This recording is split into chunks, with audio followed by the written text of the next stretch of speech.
Sabe, quando a gente se depara com um daqueles mistérios da engenharia antiga, é de cair o queixo. Como é que civilizações, sem a tecnologia que a gente tem hoje, conseguiram erguer monumentos com pedras que pesam, sei lá, centenas de toneladas? Pois é, a resposta pode ser bem mais bizarra do que a gente imagina, e ela talvez envolva o poder do som. Essa é a grande questão. Pensa só, lugares como Baalbek, lá no Líbano. As pedras lá são tão, mas tão gigantescas que até os nossos guindastes mais modernos iam suar para levantar aquilo. E mesmo assim, elas estão lá, perfeitamente encaixadas. Então, o que é que a gente não tá vendo nessa história toda? E o mais curioso é que a pista principal para esse mistério todo não vem de um papiro antigo, de um texto empoeirado, não. Ela vem de uma história bem mais recente, lá da década de 1930. É o relato de um médico sueco, um tal de Dr. Jarl, que jurou de pé junto ter visto uma coisa assim inacreditável, lá nas montanhas do Himalaia. E a coisa fica ainda mais estranha. Ele disse que viu monges tibetanos usando 19 instrumentos musicais para realizar uma tarefa que parecia impossível. É isso mesmo, instrumentos musicais. 13 tambores e 6 trompetas bem compridas. Olha, a descrição que ele deu é muito específica. Os instrumentos ficavam arrumados num arco certinho de 90 graus. Aí os monges começavam a tocar e a cantar todos juntos. E depois de uns minutos, a pedra gigantesca simplesmente subia. De acordo com o que ele contou, ela flutuava, sabe? Numa curva, tipo uma parábola, até o topo de um penhasco de 250 metros de altura. É uma cena que, assim, desafia tudo que a gente entende por física, mas foi descrita como se fosse a coisa mais real do mundo. E olha, essa história não é só um boato de internet não, tá? Ela foi registrada de verdade.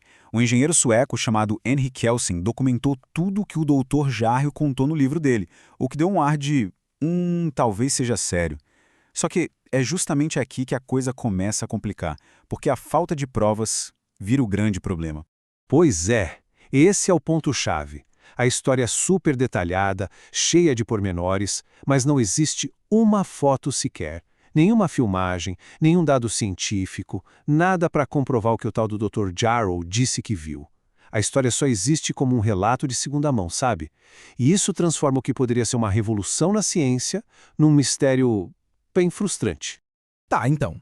Se essa história do Tibete não tem prova nenhuma, por que a gente continua falando dela? Simples, porque ela não é a única. Lendas sobre usar som para mover coisas pesadas aparecem em culturas do mundo todo. E isso sugere um padrão global que deixa a gente com a pulga atrás da orelha.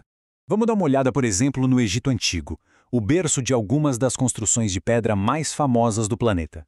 Lá, existem lendas que falam de sacerdotes que sabiam os segredos das vibrações. Eles usavam o que chamavam de palavras de poder e cantos para meio que anular o peso dos blocos das pirâmides. Claro, evidência arqueológica direta para isso? Nenhuma. Mas a lenda está lá, firme e forte. Agora vamos para a Índia Antiga. Textos como o Ramayana e o Mahabharata têm trechos que, para muita gente, parecem descrever uma tecnologia sônica super avançada. Eles falam de mantras com poder de vibração físico mesmo, sabe? A ideia de que o som podia mexer com a matéria. E falam até das vimanas, que seriam umas espécies de máquinas voadoras que talvez fossem controladas por som. E aí a gente volta para Baalbek, de onde partimos. As tradições de lá, que estão em textos árabes medievais, dizem com todas as letras que foi o som que ergueu as pedras do Trilithon. Aquelas pedras de umas 800 toneladas cada. A ideia era tão normal por lá que foi registrado como parte da história do lugar. Simples assim. Ok, beleza. As histórias e as lendas estão espalhadas pelo mundo todo, isso a gente já viu. Mas vamos deixar as lendas de lado só um pouquinho e fazer a pergunta que não quer calar: a física. A ciência que a gente conhece hoje permite que uma coisa dessas aconteça? E a resposta é, surpreendentemente, sim. Pelo menos o princípio básico é real. O nome disso é levitação acústica. Em laboratórios, cientistas conseguem, usando frequências de som controladas com uma precisão absurda, fazer objetos bem pequenos flutuarem no ar. Eles ficam ali, suspensos só por ondas sonoras. Então, a ideia em si não é ficção científica, não. Mas, e esse é um as gigante, é aqui que mora o problema. Uma coisa são as lendas, que falam de mover pedras do tamanho de um prédio. Outra coisa, bem diferente, é o que a nossa ciência consegue fazer hoje. Levitar uma gotinha de água, uma bolinha de isopor. A diferença de escala, nossa, é abissal. É como comparar um barquinho de papel com um porta-aviões. Então, como é que a gente junta essas duas coisas? De um lado, você tem esses mitos espalhados pelo mundo todo falando em levitar pedras enormes. E do outro, a física batendo o pé e dizendo que para fazer isso seria necessária uma quantidade de energia que a gente mal consegue imaginar. O problema número 1 é esse: energia. A física, como a gente conhece, diz que a energia sonora para levantar um bloco de 800 toneladas não seria só alta, seria astronomicamente alta. Pensa na potência do som de um foguete decolando. Agora multiplica isso muitas vezes e concentra tudo num ponto. É uma energia que a gente simplesmente não sabe como gerar ou controlar. Então, no fim das contas, o que a ciência diz hoje é basicamente o seguinte. Primeiro, não tem nenhuma evidência arqueológica que comprove isso. Segundo, os relatos que a gente tem foram escritos séculos depois do que teria acontecido. Terceiro, não sobrou nenhum manual de instruções de como fazer. E, o mais importante de tudo, precisaria de um nível de energia que nenhuma tecnologia antiga que a gente conhece chegaria nem perto de ter. Ok, se a ciência diz que é tão improvável, por que essas histórias existem, então? Porque elas duraram tanto tempo e apareceram em tantos lugares diferentes? Talvez a resposta não esteja na física, mas em nós mesmos, no jeito que a gente cria e conta histórias para explicar o mundo.